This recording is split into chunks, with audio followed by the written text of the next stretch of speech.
Good morning, good afternoon, or good evening, wherever you are, my little monsters. The myth about 3 a.m. Some people consider 3 a.m. to be the spirit's time to communicate with us. Others think it's the devil's mark. Some even think that when you wake up at this time, someone is watching you.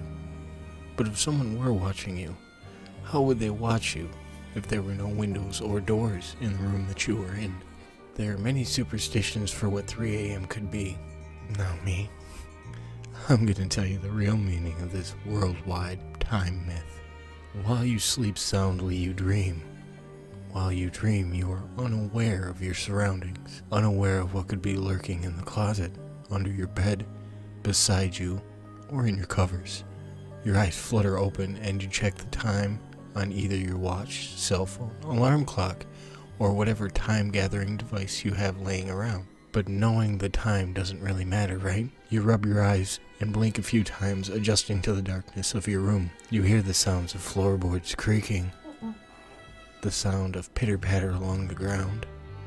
I'm sure it's just a mouse, you think to yourself. Maybe it's just a mouse, or a very large rat.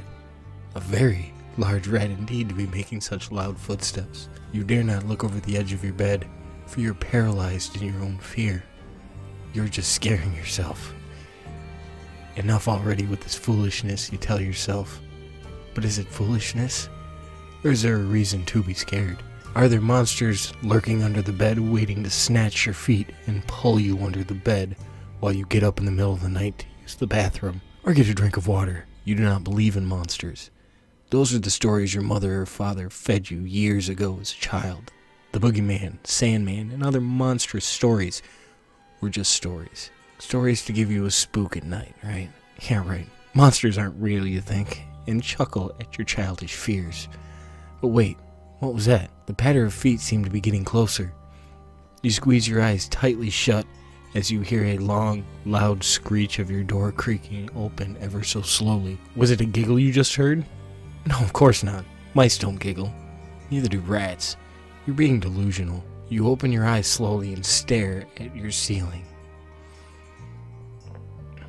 There's movement under your covers. The covers that you stay under to provide you warmth and comfort. It's moving towards you slowly, in a crooked fashion. It looks as if it's limping beneath the blankets. You're frozen in terror, afraid to move or else you might give away your location. You feel something tugging at the loose clothes that you wear. Oh, Jesus. What is that? You yank away the covers and throw them to the ground and gasp at what you see. The creature is lopsided, grotesque in a way that makes your stomach turn in knots. It wears torn fabric that looks hundreds of years old, tilts its head to the right and gives you a crooked smile. Its dark eyes without pupils stare at you, unblinking. You slowly push yourself up and into a sitting position, backing away from the creature. This doesn't seem to bother it, though. It simply limps closer to you until it has reached your leg and pulls itself onto you as it begins to crawl, slowly. Oh, so slowly. It bears that crooked, toothy grin. Its gray skin hangs from its bony body. It smells horrid. A smell you've not come to face before, but yet you know this smell, even without having smelled it in your life. It's the smell of rot. It's not like any rot. The scent of rot flesh and coppery blood.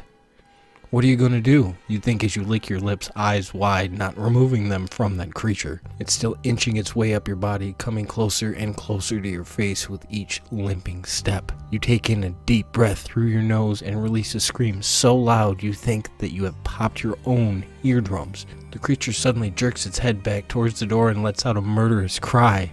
It quickly limps to the edge of the bed and jumps, landing to the floor with a thud. It rushes out the door and disappears into the dark of the hallway. You see, 3 in the morning is when the little things come out and play. When the little things decide it's your lucky day. When the little things show themselves. But don't let this deceive you. The first time you see them is almost certainly the last. And if you're lucky, you can get away safely. I cannot tell you how to deal with these little things, for they are everywhere.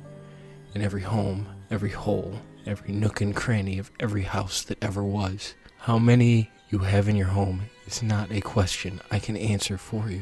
All I can tell you is that there are many, so many.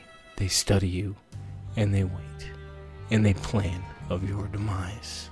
Beware the scent.